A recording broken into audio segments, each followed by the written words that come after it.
Hey, Explosion Bus. My name is Allison, and I'm gonna do an audition today, and I'm gonna be dancing.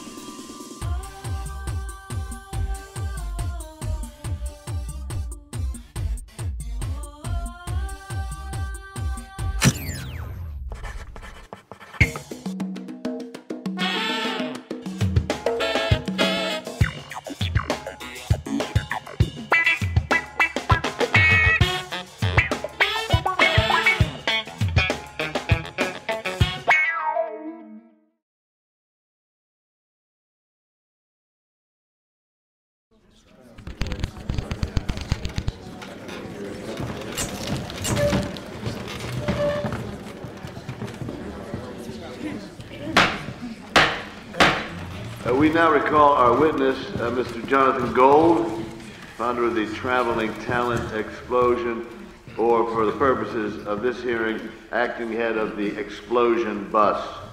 Pursuant to Rule 6, please remember, sir, that you have previously been sworn in.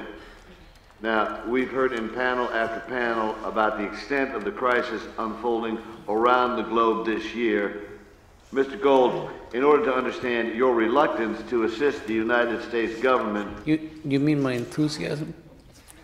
...in bringing this escalating disaster to an end, we would like to hear, in your own words, a comprehensive background of the Explosion Bus. Your questions are going to have to be more specific. I am not a mind reader, although I did try it once professionally in New York City. I stopped because it's just so hard to tell what people are thinking. Mr. Gold, is it even possible at this point that you don't appreciate the peril that all of us may be in? With your permission, sir, I would like to finish.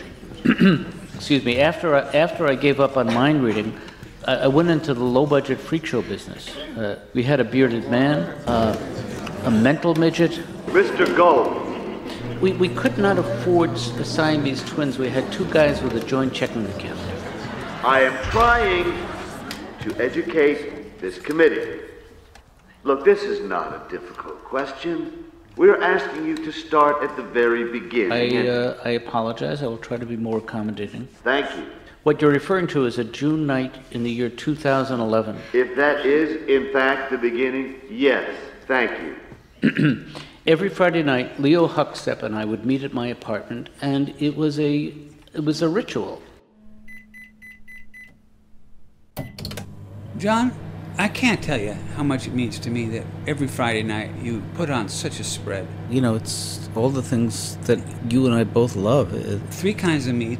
And I finally got that kind of mustard you like, which I apologize. I know. It's taken me so long to find it, but... No, don't apologize. It's hard to find mustard with capers. And it doesn't escape my attention that a man on your salary put out a 3-meat spread.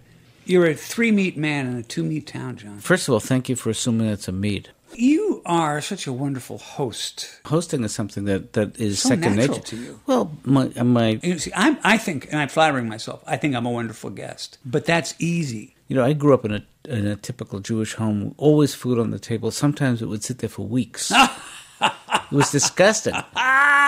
You are a hoot. Sir, I should explain that I did have considerable experience as a professional comedian. But I was, more specifically, as it's known in the education world, a funny teacher. So in that sense, I was a professional comedian.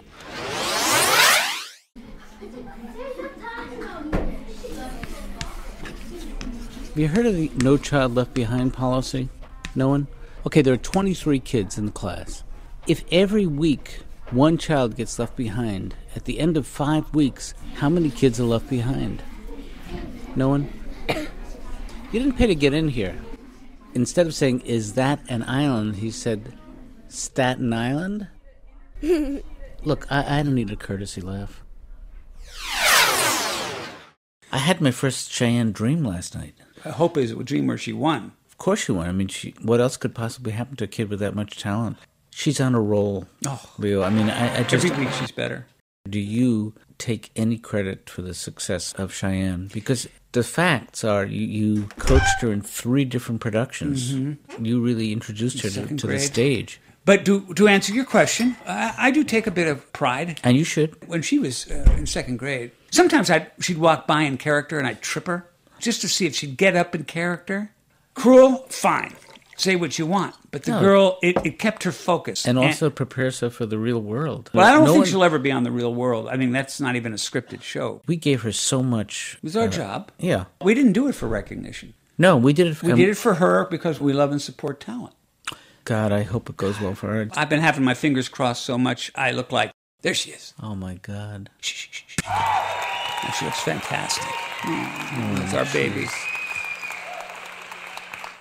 Next time on Explosion Bus, Jon and Leo get some unexpected news, and then find a bar to drown their sorrows.